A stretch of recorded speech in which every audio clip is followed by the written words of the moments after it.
ये कहानी आपका नज़रिया बदल देगी, आपको कुछ सोचने पे मजबूर कर देगी अगर इस पूरी कहानी को सुनोगे। एक राज्य था, वहाँ पे कोई परमानेंट राजा नहीं था।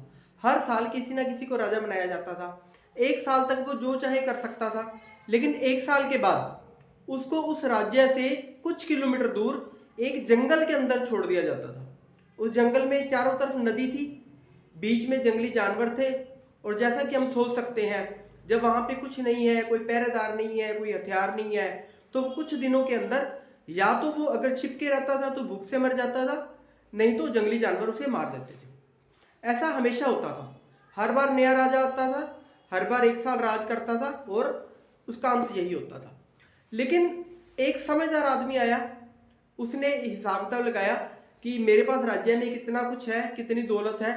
उसने एक साल के अंदर वो जो इलाका था, वो जो वहाँ से कुछ दूर था, जिसे मारने के लिए कह सकते हैं कि यूज़ किया जाता था, वहाँ को उसको पूरा रेनोवेट करवाया। वहाँ पे जो जंगली जानवर थे उनको पिंजरे में बंद करवा दिया, उन जंगली जानवरों को दूर छुड़वा दिया। वहाँ के जो जंगल था उसको साफ किया गया, उस जंगल को, उस हिस्से को रहने लायक बनाया गया। वहाँ पे कुछ बिल्डिंग्स बनाई गई, वो जो जंगली पौधे थे उनके साथ साथ कुछ फल वाले पौधे भी लगाए गए। मतलब ऐसा इंतजाम किया गया कि बिना किसी चीज के, बिना किसी बाहरी सहायता के वहां पे बंदा जिंदा रह सके, अपने जीवन को व्यतीत कर सके। अब आप कहोगे कि इस कहानी का हमारे से क्या है ना, क्योंकि हम तो हमेशा हेल्थ की बात करते हैं।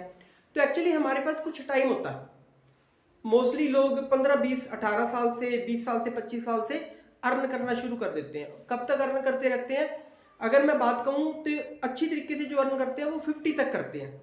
उसके बाद बेचारे कुछ रोध होके अर्न करते हैं ना, कभी बीमार हो गए, कभी कुछ हो गया, लेकिन काम कर रहे हैं।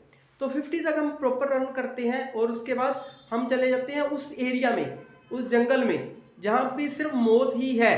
लेकिन कुछ जो समझदार लोग होते हैं वो क्या करते हैं, अपने जो 20 से 50 साल का टाइम है, मतलब जो भी उनका अर्निंग टाइम था, उस टाइम के अंदर अपनी बॉडी को न्यूट्रिशन देके, अपनी बॉडी को गलत आदतों से बचा के, अपनी बॉडी को हेल्थीफाई करके, अपनी बॉडी को, अपना जो आने वाला टाइम है, जो 50 के बाद का टाइम है, जो एजिंग है, उसको हेल्थी एजिंग बना लेते हैं। तो ये कहानी सुन के आप मुझे इतना बताओ कि आप किन लोगों में से हो जिन्होंने ये सोच लिया कि बस जितना देर कमा रहे हैं उतनी देर कमा रहे हैं, बाद में डिपेंडेंट हो जाएंगे, बच्चों पे मांग लेंगे, चलो न्यूट्रिशन नहीं देंगे तो रोटी तो दे ही देंगे। या फिर दूसरे लोगों में हो जो सोचते हैं कि मैं अपनी कमाई के साथ साथ सेविंग तो कर ही रहा हूँ, लेकिन सेविंग को थोड़ा कम कर लूँगा, अपनी हेल्थ पे लगा लूँगा। और अगर मैं सेविंग की बात करूँ ना, तो आज से 20 साल पहले जो रेट न्यूट्रिशन का था, जो रेट बादाम का था, जो रेट काजू का था, जो रेट देसी घी का था, जो रेट सोने का था, वो आज नहीं है। और अगले 20 सालों में भी मल्टीपल इंक्रीज होगा। तो वो सीधी सी बात है ना, जो न्यूट्रिशन अभी अपनी बॉडी के अंदर डाल लोगे, अगले 20 सालों में उसका रेट तो बढ़ने वाला ना, तो आज डालोगे तो भी आपको सस्ता पड़ेगा।